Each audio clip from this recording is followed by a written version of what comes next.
إن الحمد لله نحمده ونستعينه ونستغفره ونصلي ونسلم على رسول الله وعلى آله وصحبه ومن تبعهم بإحسان إلى يوم الدين أما بعد. Nous continuons avec la lecture de Sourate Al-Kahf et son explication en langue française. Nous en sommes au verset 32 de la sourate. أعوذ بالله السميع العليم من الشيطان الرجيم واضرب لهم مثل الرجلين جعلنا لأحدهما جنتين من أعناب وحففناهما بنخل وجعلنا بينهما زرعا كلتا الجنتين آتت أكلها ولم تظلم منه شيئا وفجرنا خلالهما نهرا وكان له ثمر فقال لصاحبه وهو يحاوره أنا أكثر منك مالا وأعز نفرا ودخل جنته وهو ظالم لنفسه قال ما أظن أن تبيد هذه أبدا وما أظن الساعة قائمة ولئن رددت إلى ربي لاجدن خيرا منها منقلبا قال له صاحبه وهو يحاوره أكفرت بالذي خلقك من تراب ثم من نطفة ثم سواك رجلا لكن هو الله ربي ولا أشرك بربي أحدا ولولا إذ دخلت جنتك قلت ما شاء الله لا قوة إلا بالله إن ترني أنا أقل منك مالا وولدا فعسى ربي أن يؤتيني خيرا من جنتك ويرسل عليها حسبانا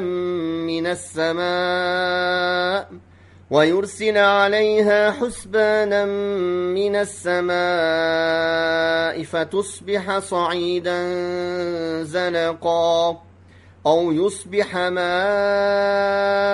غورا فلن تستطيع له طلبا وأحيط بثمره فأصبح يقلب كفيه على ما أنفق فيها وهي خاوية على عروشها ويقول يا ليتني لم أشرك بربي أحدا ولم تكن له فئة ينصرونه من دون الله وما كان منتصرا هنالك الولاية لله الحق هو خير ثوابا وخير عقبا.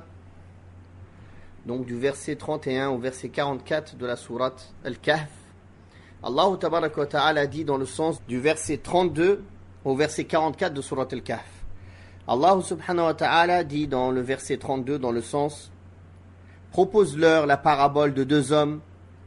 À l'un d'eux, nous avons accordé deux jardins plantés de vignes, entourés de palmiers et séparés par un champ cultivé. Chacun des deux jardins produisait sa récolte sans jamais manquer. Et nous avons fait jaillir entre eux une rivière. Leur propriétaire obtenait ainsi d'importantes récoltes, et il dit à son compagnon, avec qui il conversait, « Je possède plus de biens que toi, et mon clan est plus puissant. » Donc du verset 32 au verset 34 de la sourate. Allah Ta'ala dit à son prophète sallallahu alayhi wa sallam de réciter ces versets et de donner en exemple aux hommes à travers ces deux personnes dont leur histoire est citée dans le Coran. Un qui rend grâce au bienfait d'Allah et l'autre qui renie et qui s'enorgueillit. Et en reniant, il en découle le comportement des orgueilleux et les paroles et les actes ainsi que le châtiment en conséquence de sa manière d'agir. Cette histoire est citée afin d'en tirer des enseignements. L'objectif n'est pas de connaître le détail de leur vie, à quelle époque ils vivaient, comment était leur jardin, quel âge ils avaient. On n'en a que faire de cela. Il n'y a aucun intérêt à connaître ces détails-là. L'important, c'est d'en tirer la leçon, d'en tirer la morale, de comparer le comportement de celui qui était croyant et reconnaissant envers Allah et ses conséquences, et le comportement de celui qui se enorgueillit et qui a remis en doute la croyance dans l'au-delà et les conséquences de son comportement. Vouloir aller au-delà de cela, c'est chercher des choses qui n'ont aucun intérêt et s'assumer des recherches impossibles auxquelles il est impossible de trouver des réponses sûres. L'un de ces deux hommes, qui a renié les bienfaits majestueux d'Allah subhanahu wa ta'ala, s'est vu attribuer 2 jardins plantés de vignes par Allah subhanahu wa ta'ala, que nous avons entourés de palmiers.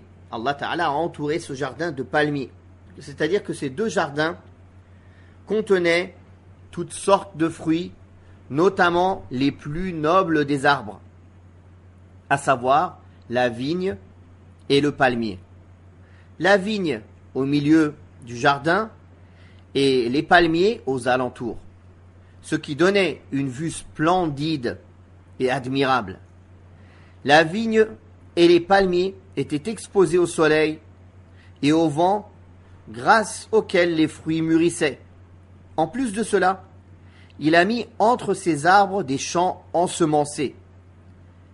Il ne restait plus qu'à chercher comment travailler la terre et faire le minimum et quelle est l'eau suffisante. Allah tabaraka wa ta'ala nous a informé que les 2 jardins produisaient de bonnes récoltes, des récoltes doubles, sans la moindre défaillance, des récoltes qui n'ont jamais diminué ni fait défaut, puisque des ruisseaux coulaient entre eux, abondants et nombreux.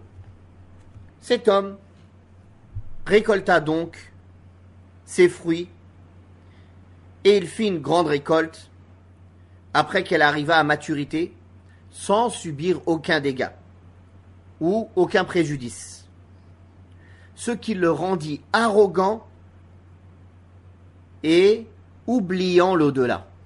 Arrogant et oubliant l'au-delà.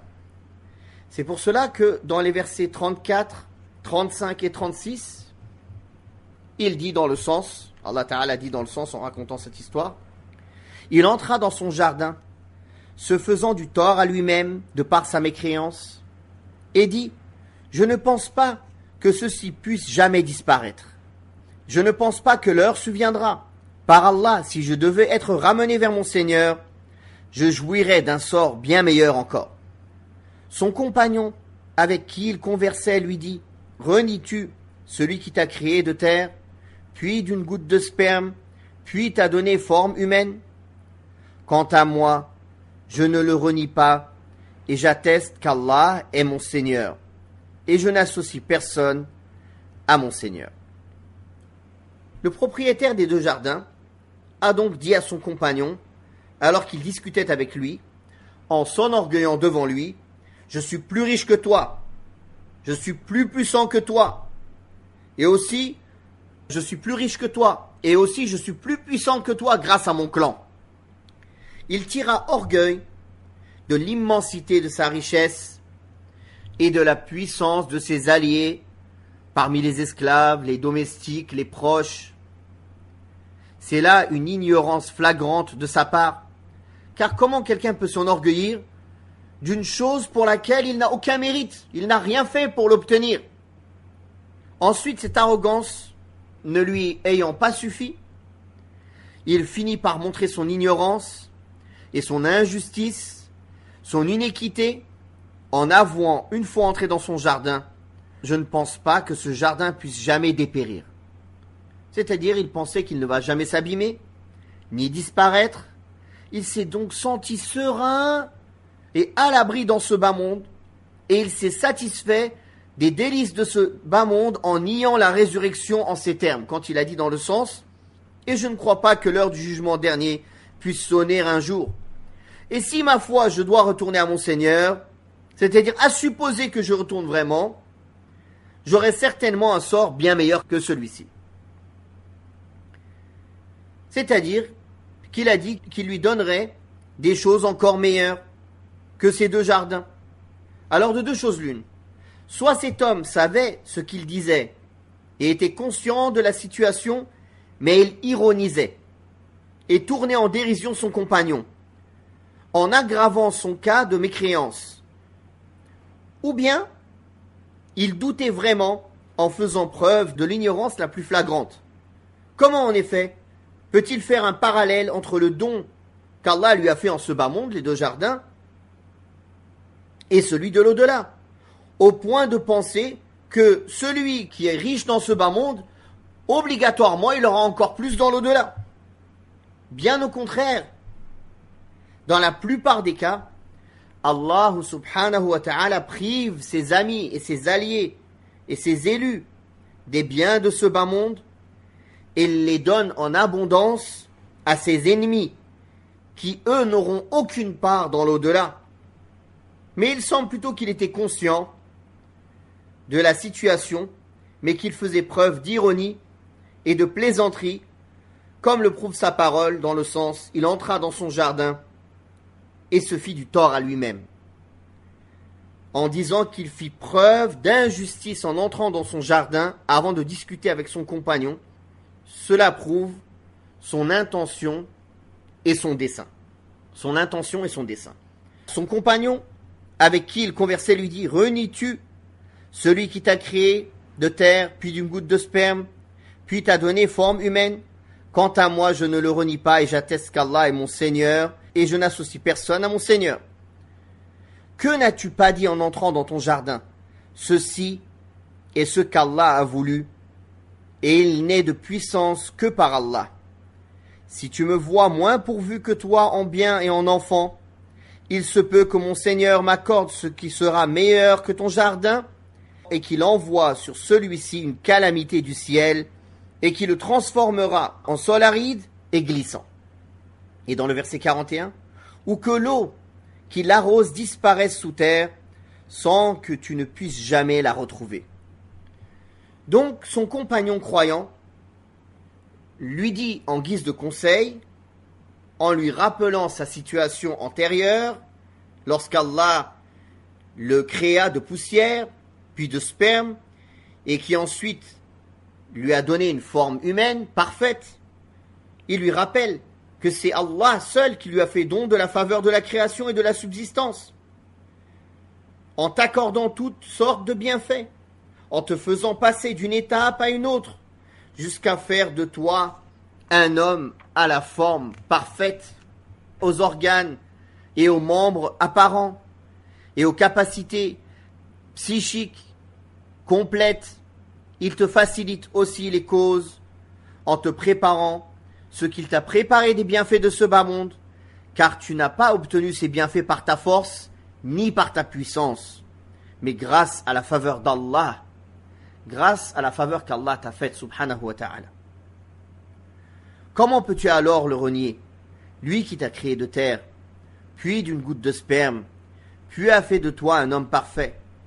Tu renies ses bienfaits, et tu prétends qu'Allah ne te ressuscitera même pas. Et même s'il te ressuscitait, il te donnerait ce qui est meilleur encore que ton jardin. Cela ne saurait convenir et ne peut être possible. C'est pour cela que lorsque son compagnon croyant eut compris sa situation et son entêtement dans sa mécréance, dans son injustice et son inéquité, il lui dit en parlant de lui-même sous forme de gratitude envers son Seigneur et de proclamation de sa religion en cas de polémique et de suspicion. Pour moi, c'est Allah qui est mon Seigneur, auquel je n'associe personne, auquel je n'associe rien. Il attesta de la seigneurie d'Allah et de sa particularité en cela. Et il se conforma à son obéissance et à son adoration sans lui associer quoi que ce soit parmi les créatures. Ensuite, il l'informa que le bienfait d'Allah à son égard à travers la foi et la soumission à sa religion, même en l'absence de biens matériels et d'enfants, est encore plus grand et est le plus grand des bienfaits. En dehors de cela, tout est éphémère et à la merci du châtiment et de l'humiliation. Et il lui a rappelé, si tu me vois que je suis moins pourvu que toi en biens et en enfants, il se peut que mon Seigneur me donne quelque chose de meilleur que ton jardin, et qu'il envoie sur ce dernier une calamité du ciel, qui le réduise en terrain stérile, ou que l'eau qui l'arrose tarisse, sans que tu puisses jamais la retrouver. Or sa récolte fut détruite. Et il ne lui restait plus qu'à se tordre les mains de regret, en pensant à toutes les dépenses qu'il avait effectuées et en se lamentant sur les traits complètement ravagés. Plût à Allah, gémissait-il, que je n'eusse jamais donné d'associé à mon Seigneur. Et il ne trouva aucun parti pour le secourir contre Allah, pas plus qu'il ne put se secourir lui-même. Car en pareil cas, la souveraine protection n'appartient qu'à Allah, qui est la vérité suprême et qui accorde la meilleure récompense et assure la fin la plus heureuse. Le croyant a dit à son compagnon mécréant, même si tu te glorifies devant moi avec tes biens abondants et tes nombreux enfants, en me considérant inférieur à toi dans les biens et les enfants, sache que ce qu'il y a auprès d'Allah est meilleur et plus durable. Ce qu'on peut espérer de ses bienfaits et de sa bienfaisance est meilleur que tout ce que contient ce bas monde pour lequel rivalisent tous les hommes entre eux. Il se peut que mon Seigneur me donne quelque chose de meilleur que ton jardin et qu'il envoie sur ce dernier, qui t'a grisé et rempli d'orgueil, une calamité du ciel, un châtiment consistant en des pluies diluviennes ou autres. Puis qu'il le réduise en terrain stérile, c'est-à-dire en arrachant ses arbres, en abîmant ses fruits, en noyant ses cultures et en faisant disparaître ses avantages, ou que l'eau qui l'arrose tarisse, s'assèche, s'évapore, sans que tu puisses jamais la retrouver. C'est-à-dire qu'il sera hors de la portée et que tu ne pourras plus l'atteindre, que ce soit avec une pioche ou autre. Si le croyant a invoqué Allah contre le jardin de son compagnon, c'est parce qu'il l'a tenté et qu'il l'a égaré de la bonne voie jusqu'au point où il a renié l'au-delà et il a associé à Allah. Il a fait cela dans l'espoir qu'il se ressaisisse et qu'il revienne à son bon sens et à sa sobriété. Allah a exaucé son invocation. Et voilà que sa récolte fut détruite par un châtiment qui l'atteignit et le fit dépérir sans rien laisser, que ce soit ses arbres, ses fruits et ses cultures. Alors l'homme aux deux jardins regretta amèrement son comportement et fut pris de profonds remords. Et il ne lui restait plus qu'à se tordre les mains de regret en pensant à toutes les dépenses qu'il avait effectuées, en raison des grandes dépenses qu'il avait investies, puisque tout fut détruit et abîmé. Il regretta aussi son association à Allah et ses méfaits. C'est pour cela qu'il dit « Plût à Allah, gémissait-il, que je n'eusse jamais donné d'associé à mon Seigneur. » Et Allah Ta'ala dit dans le sens « Et il ne trouva aucun parti pour le secourir contre Allah, pas plus qu'il ne put se secourir lui-même. » Lorsque le châtiment tomba, à ce moment-là, lorsque le châtiment tomba sur son jardin, tout ce avec quoi il s'enorgueillissait devant son compagnon disparut. Comme lorsqu'il disait « Je suis plus riche que toi et plus puissant grâce à mon clan. » Or, ni ses richesses, ni son clan ne lui furent d'aucun secours pour repousser le châtiment alors qu'il avait le plus besoin d'eux. De même qu'il ne peut se secourir lui-même, alors comment le pourrait-il contre le décret d'Allah et sa prédestination? Même si tous les habitants des cieux et de la terre se réunissaient pour repousser un tant soit peu ce châtiment, ils ne le pourraient pas. Il n'est pas exclu, certes, qu'à la suite, la miséricorde d'Allah et sa compassion les couvertes et que le propriétaire de ce jardin soit revenu à son bon sens, se soit repenti à Allah et ait abandonné son orgueil et sa rébellion et que sa situation se soit améliorée par la suite, puisqu'il a montré du regret sincère pour avoir associé à Allah subhanahu wa ta'ala, et puisqu'Allah a fait disparaître son arrogance et a hâté son châtiment en ce bas monde. Or, les faveurs d'Allah subhanahu wa ta'ala ne peuvent être cernées par les imaginations et les raisons, et seuls les ignorants peuvent les renier. Car en pareil cas, la souveraine protection n'appartient qu'à Allah, qui est la vérité suprême, et qui accorde la meilleure récompense et assure la fin la plus heureuse. C'est-à-dire que de telles circonstances où Allah exerce son châtiment contre celui qui se montre injuste, celui qui préfère ce bas monde, et dans la mesure où l'honneur revient à celui qui croit, agit vertueusement et rend grâce à Allah en invitant ses semblables à faire de même, il apparaît clairement que la souveraine protection appartient à Allah seul.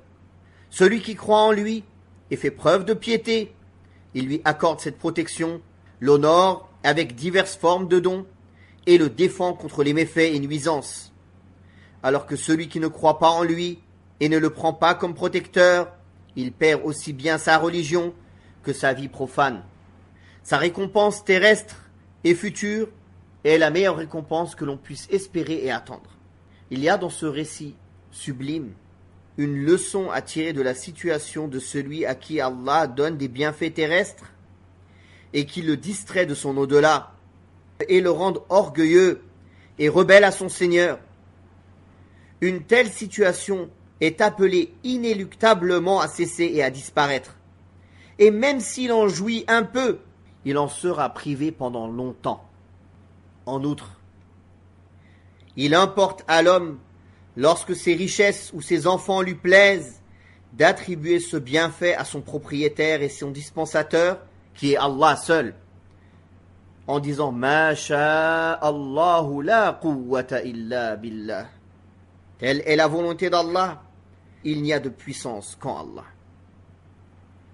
Afin de rendre grâce à Allah et de mettre en place les causes de la durée de son bienfait, en vertu de la parole d'Allah tabaraka wa ta'ala, dans le sens « Et si tu vois que je suis moins pourvu que toi en bien et en enfants, il se peut que mon Seigneur me donne quelque chose de meilleur que ton jardin. » Il y a aussi le fait que les richesses et les enfants ne sont d'aucune utilité s'ils n'aident pas dans l'obéissance à Allah tabaraka wa ta'ala, comme Allah subhanahu wa ta'ala le dit « وَمَا أَمْوَالُكُمْ وَلَا أَوْلَادُكُمْ بِالَّتِي تُقَرِّبُكُمْ عِنْدَنَا زُلْفَى إِلَّا مَنْ آمَنَ وَعَمِلَ صَالِحًا » Ce ne sont pas vos biens, ni vos enfants, qui vous rapprocheront de nous. Seuls ceux qui croient et font le bien bénéficieront d'une double rétribution. Il y a également dans ce récit le fait d'invoquer pour faire disparaître les biens de celui dont il devient la cause de son égarement. Les biens qui sont la cause de sa mécréance ou de sa perte. Surtout s'il s'enorgueillit de ses biens sur les croyants et se montre arrogant à leur égard. Il y a aussi le fait que l'acquisition de la protection d'Allah tabaraka wa ta'ala et sa suppression se voient à travers leurs conséquences. Une fois que la situation s'est clarifiée, que la rétribution aura été consacrée et que ceux qui œuvrent auront obtenu leur récompense, car en pareil cas, la souveraine protection n'appartient qu'à Allah, qui est la vérité suprême, et qui accorde la meilleure récompense et assure la fin la plus heureuse, c'est-à-dire le sort final et la meilleure destinée. Wallahu ta'ala a'la wa a'lam, wa sallallahu ala Muhammadin wa ala alihi wa sahbihi wa sallam.